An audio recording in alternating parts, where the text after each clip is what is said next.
बात करेंगे Darbhanga public school के निदेशक विशाल गौरव जी से। आखिर उन्होंने जो दो बार कोरोना महामारी की लहर को देखा, आखिर किस प्रकार उन्होंने स्कूलों का संचालन किया, बच्चे को किस प्रकार से ऑनलाइन क्लास में जोड़े रखे, अभिभावक को क्या समझाएं कि वो ऑनलाइन क्लास में बच्चे को जोड़ने पर मजबूर करें, आखिर इन सारी प्रक्रियाओं से उन्होंने कैसे इस स्कूल को गुजारा, साथ ही पिछले वर्ष जो रिजल्ट आया और इस बार जो रिजल्ट आने वाले हैं 10th और 12th के, उसमें क्या अंतर होगा, कई सारे मुद्दों पर हम बात करेंगे। जी हाँ, मैं हूँ राकेश कुमार और आप देख रहे हैं दरभंगा पब्लिक न्यूज़। आज हम सीधे बात करेंगे विशाल गौरव जी से, जो दरभंगा पब्लिक स्कूल के निदेशक हैं। आखिर उन्होंने इस 2 साल में किस प्रकार से स्कूल को बदला, क्या कुछ किया। जी नमस्कार। नमस्कार। किस प्रकार आप स्कूल का संचालन 2 कोरोना महामारी में किए, किस प्रकार से बच्चों को समझाया, क्या कुछ किए हैं आप स्कूल के? देखिए, पिछले साल मार्च के महीने में जब ये महामारी पूरे विश्व में फैल रही थी और ख़ासकर जब हिंदुस्तान के इसने दहलीज के अंदर कदम रखा था, उस समय शायद किसी ने कल्पना नहीं की होगी कि इस महामारी का असर जो है वो इतना व्यापक होगा और ये पूरे सामाजिक और आर्थिक संरचना की रीढ़ की हड्डी को तोड़ सकती है। हम लोगों का स्कूल, मुझे लगता है कि 13 मार्च 2020 को पहली बार जो लॉकडाउन हुआ उसके बाद बंद हुआ था, जो स्टेट के लेवल पर था, स्कूलों को बंद किया गया था। एक चीज़ जो हमारे सारे शिक्षक हैं उन्होंने हटके की और सबसे पहले किया, वो था हम लोगों ने डिजिटल एजुकेशन की, ऑनलाइन एजुकेशन की तैयारी। हालांकि अब ये ऑनलाइन एजुकेशन कोई ऐसी चीज़ नहीं है जिसके बारे में जिसको अपवाद कहा जा सकता है, ये तो अब नॉर्म का हिस्सा बन चुका है। लेकिन आप कल्पना कीजिए 2020 के मार्च महीने की हमारी ट्रेनिंग 17 मार्च 2020 को स्टार्ट हुई थी और 2 अप्रैल 2020 को हम पूरे नॉर्थ बिहार में पहले स्कूल बने थे जिसने कि ऑनलाइन क्लासेस को लाइव कर दिया था। सब कुछ नया था, सिस्टम हमारे लिए नया था, ऑनलाइन एजुकेशन नया था, उसकी जो छोटी छोटी जो डिटेल्स होती है वो सब कुछ नई थी हमारे लिए। जो टीचर्स, मैं सबसे बड़ा क्रेडिट इसके लिए अपने टीचर्स को देना चाहूँगा कि वो टीचर्स जिन्होंने अपनी ज़िंदगी में कभी स्मार्टफोन को यूज़ नहीं किया था, और ऐसे मुझे लगता है टीचर्स की संख्या लगभग 25-30% के आसपास थी, इन्होंने 15 दिनों के अंदर न केवल स्मार्टफोन के साथ अपने आप को रूबरू किया, बल्कि लगातार 8 घंटे 9 घंटे हर दिन की ट्रेनिंग ली। और ये सिलसिला करीब 15 दिन के चलने के बाद जब ये पूरी तरह से कॉन्फिडेंट हो गए, तब हमने जाके 2 अप्रैल को इस पूरे सिस्टम को, ऑनलाइन एजुकेशन को लॉन्च किया। आज मैं बहुत गर्व के साथ कह सकता हूँ इस बात को कि हमारे यहाँ तमाम कठिनाइयों के बावजूद लगभग 80% बच्चे जो हमारे आज से 2 साल पहले हुआ करते थे, वो सब एनरोल्ड हैं और ये सब ऑनलाइन एजुकेशन से जुड़े हुए हैं। ऑनलाइन एजुकेशन की अपनी चुनौतियां हैं, अपनी इसकी दिक्कतें हैं, लेकिन होता ये है ज़िंदगी में कि हम जब तुलना करते हैं तो आदर्श परिस्थिति जो है वो शायद केवल किताबों में होती है। हम जब तुलना कर रहे हैं तो हम दो ऐसी परिस्थितियों की तुलना करते हैं जब या तो बच्चे के पास एजुकेशन के नाम पर कुछ भी अवेलेबल नहीं है या उसके पास ऑनलाइन एजुकेशन अवेलेबल है। मैं एक रिसर्च का आपको हवाला देना चाहता हूँ। अमेरिका में जो एजुकेशन की वहाँ संस्था है, उनका एक शोध है जो ये कहता है, अमेरिका में समर वेकेशन नॉर्मली 2 महीने की होती है। उनका ये कहना है कि 2 महीने के समर वेकेशन में बच्चा जो स्कूल का होता है, वो जब आउट ऑफ टच होता है अपने पाठ्यक्रम से, तो लगभग 23% उसकी लर्निंग जो है वो ड्रॉप हो जाती है। यानी 23% चीज़ें जो उनको याद रहता है बच्चों को, वो भूल जाते हैं।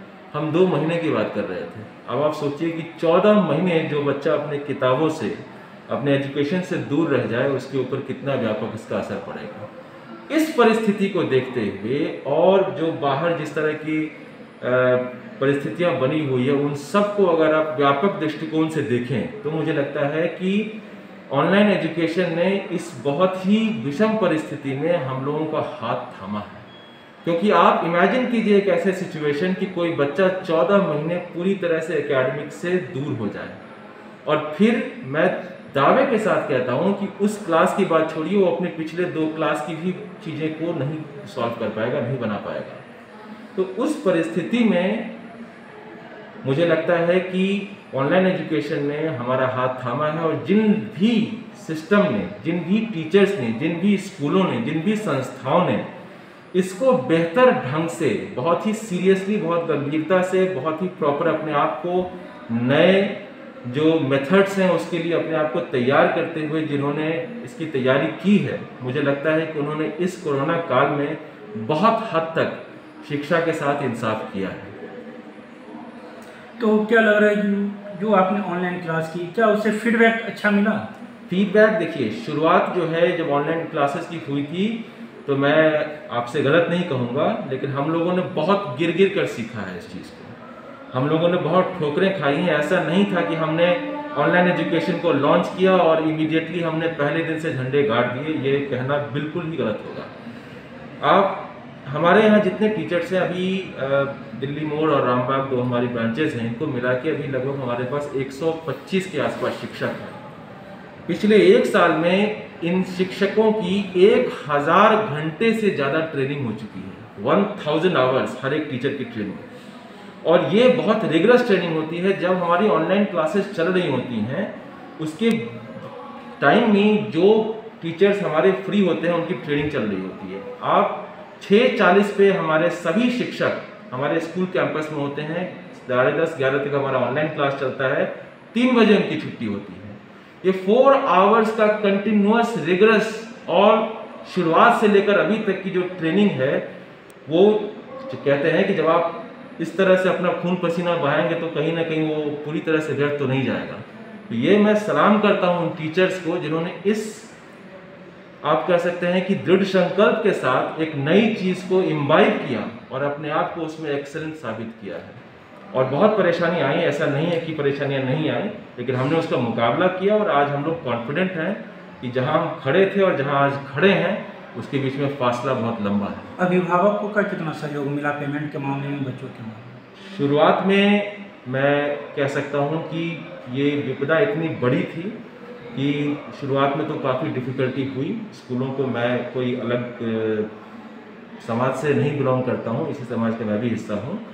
शुरुआती महीनों में डिफ़िकल्टी हुई, उसके 2-3 कारण थे। पहला कारण तो ये था कि लोगों को ये लग रहा था कि ऑनलाइन एजुकेशन जो है ये बहुत टेम्परेरी है, ये फेज चीज़ है, शायद कोरोना भी बहुत टेम्परेरी चीज़ है। तो लोग इंतज़ार वाले मूड में थे कि ठीक है, अप्रैल के महीने में ऑनलाइन एजुकेशन है, लेट द स्कूल रीओपन, स्कूलों को आप पूरी तरह से खुलने दीजिए।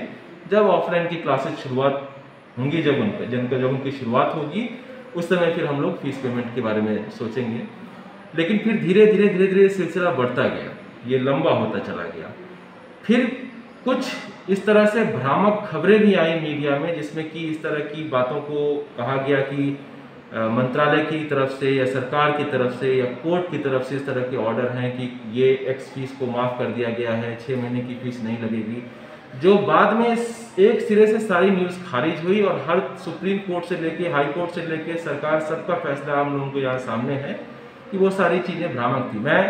मैंने पर्सनली कई मीडिया के अपने जो मित्र हैं, बंधु हैं, उनको मैं फ़ोन करता था, मैं उनसे बोलता था कि आपके यहाँ जो अखबार में खबर छपी है गलत है, और मेरे पास सर्कुलर है जो कि ये साबित कर सकता है गलत है। खैर, वो अपनी जगह है। कई बार ये होता है कि खबरें पटना से छप जाती हैं, दरभंगा के जो ब्यूरो चीफ हैं या दरभंगा के जो उनके पत्रकार लोकल नुमाइंदे हैं उनके अखबारों के, उनके पास वो कंट्रोल नहीं होता है कि वहाँ से क्या छप रहा है। लेकिन ये मेरा डिबेट शुरू से चलता रहा। किसी भी यहाँ पर जो मेजर न्यूज़पेपर है उसके ब्यूरो चीफ से आप बात करेंगे तो वो मेरा जिक्र ज़रूर आपको करेंगे कि मैं अप्रैल से जो है मैं हर एक सर्कुलर टू सर्कुलर उनको चैलेंज करता था कि आप ये जो बातें कहते हैं इससे एक पूरे समाज में एक मैसेज चला जाता है जिसकी वजह से बहुत ज़्यादा भ्रम पैदा हो जाता है। तो इसको काइंडली, इसको आप अपने लेवल पे भी इसको वापस चेक कीजिए, उसके बाद ही इस तरह की कोई भी खबर छापिए। तो शुरुआत में डिफ़िकल्ट टाइम्स थे, फिर भी मैं शुक्रगुजार हूँ अपने गार्जियंस का जिन्होंने हमारी मजबूरी को भी समझा। और फिर धीरे धीरे मुझे लगता है कि अगस्त 2020 के बाद वो धीरे धीरे सब लोग आने लगे। कितना दबाव पड़ा अभिभावकों को फीस? दबाव है, देखिए जब परिस्थिति विकट होती है तो दबाव तो इस पूरी परिस्थिति का हिस्सा है। आप मुझे बताइए कौन से व्यवसाय है या कौन से समुदाय है या कौन सा ऐसा राज्य है या शहर है जिसके लोग इसकी मार या इसकी जो विपदा है, इसकी जो परिस्थिति है उसने उनको कमर नहीं तोड़ी है। हर जगह है। हम भी तो उसी समाज का हिस्सा हैं। हमारे भी आज बहुत सारे टीचर्स हैं, उनकी भी जो सैलरी है उसको भी देखना होता है। तो ये एक ऐसा परिस्थिति है जिसके लिए मैं किसी को भी ब्लेम नहीं करता हूँ। ना मुझे लगता है कि स्कूल जो है वो गलत है, ना अभिभावक गलत है। ये परिस्थिति ऐसी है जिसमें हम सब लोग जो हैं कुछ हद तक हम लोग मजबूर हो गए। आप लगातार 2 सालों तक ऑनलाइन क्लास करवाते रहे, तो किस प्रकार से आपने समझा कि बच्चों का मानसिक विकास इस ऑनलाइन के माध्यम से विकसित हो रहा है, वो समझ पा रहे हैं अपने सिलेबस को, बुक को?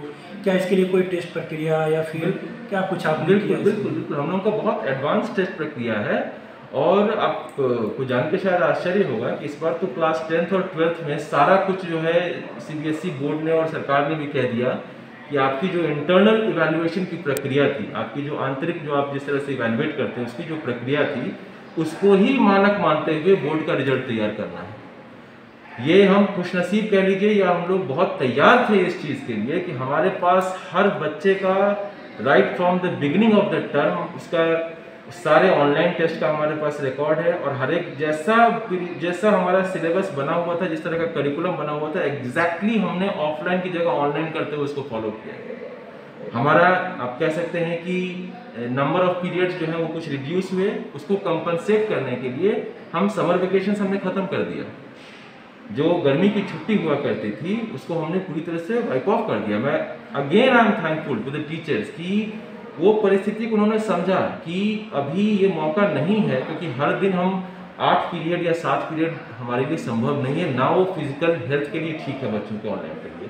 तो उसका एक ही तरीका है, और हमें सिलेबस भी ख़त्म करना है। उसका तरीका हमने ये निकाला, जो आप व्यावहारिक तरीका, कि मैं छुट्टियों को कम कर दूंगा, नंबर ऑफ पीरियड्स एक दिन में नहीं बढ़ाऊँ, ताकि उसका स्वास्थ्य पर भी असर कम हो, आंखों पर भी असर उसके कम पड़े, और एट द सेम टाइम उसको स्टैगर कर दिया हमने।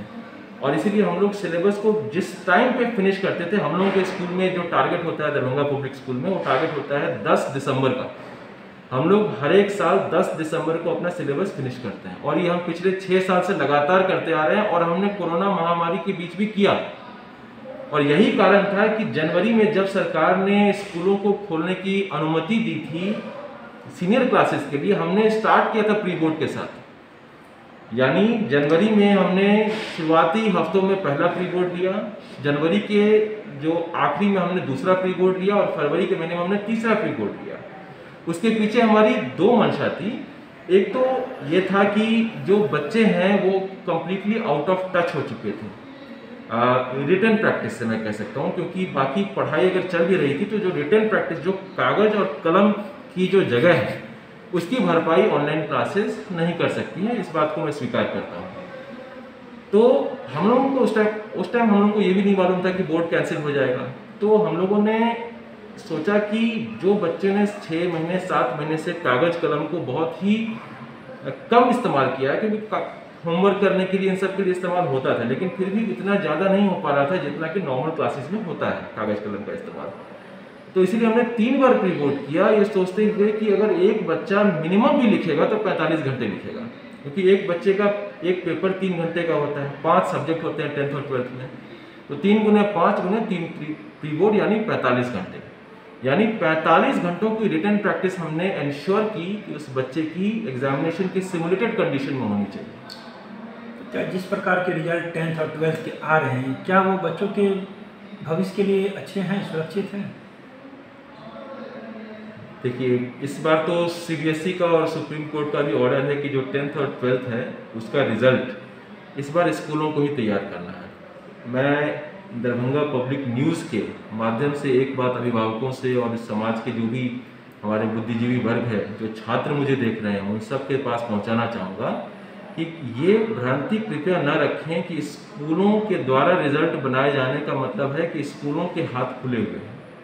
स्कूलों के हाथ भी बंधे हुए हैं, और CBSE के बहुत लंबी और बहुत ही डिटेल्ड गाइडलाइंस है कि रिजल्ट का प्रिपरेशन किस तरह से होगा। अमूमन मैं आपको कुछ उदाहरण देता हूँ। जैसे कि जो 10th और 12th का रिजल्ट है, इसमें स्कूलों को अपने पिछले बैचेस के औसत को मेंटेन करना है। यानी कि अगर मान लीजिए पिछले साल हमारे स्कूल का एवरेज मार्क्स 65 था, 65 था अंग्रेजी में, तो मेरे पास ये अनुमति नहीं है कि इस साल के बैच का एवरेज में 65 से ज़्यादा रखना, तो मुझे एवरेज मेंटेन करना है। दूसरी चीज़ ये है कि हमको रेंज या डिस्ट्रीब्यूशन ऑफ मार्क्स को मेंटेन करना है, यानी अगर पिछले साल मान लीजिए हमारा 200 लोगों का बैच था और उस 200 लोग में अगर 90 से 100 के बीच में 6 विद्यार्थियों को मार्क्स आए थे फिजिक्स में, और इस साल भी अगर मेरे पास 200 विद्यार्थी ही हैं, तो मुझे 6 विद्यार्थियों को ही अनुमति है कि मैं उनको 90 से ऊपर मार्क्स दे सकूं। हाँ, अगर मेरा बैच साइज बड़ा है, मान लीजिए 300 विद्यार्थी का मेरा बैच है इस साल, तो मैं उसी परसेंटेज में स्टूडेंट्स को मार्क्स दे सकता हूं। यानी इस साल मेरे बैच में 9 विद्यार्थियों को सीबीएसई अनुमति देगी कि उनको 90 से ऊपर मार्क्स मिल पाएंगे।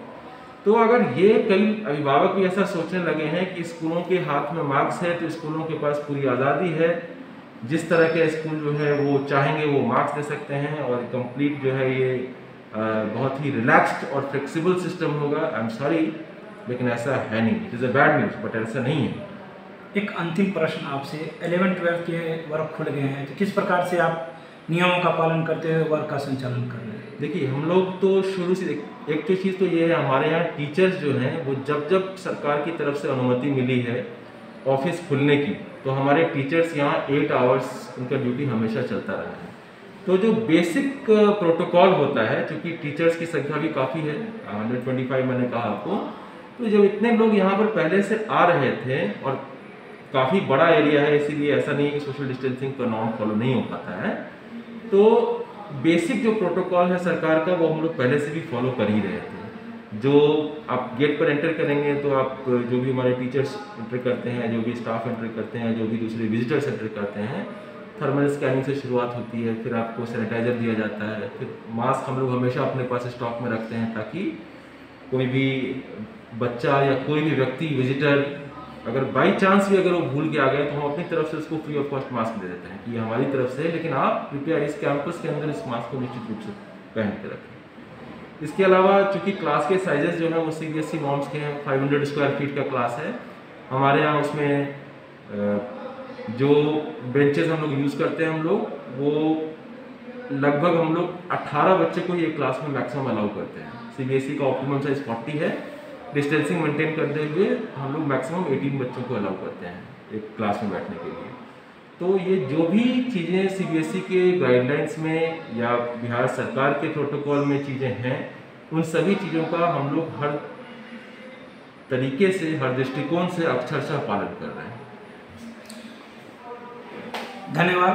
आपने अभी पूरी बात सुनी है दरभंगा पब्लिक स्कूल के निदेशक विशाल गौरव जी से, किस प्रकार उन्होंने 1000 घंटे शिक्षकों को ऑनलाइन ट्रेनिंग करवाई, बच्चों को किस प्रकार से अच्छी शिक्षा मिली, सारी बात आपने सुनी है। धन्यवाद।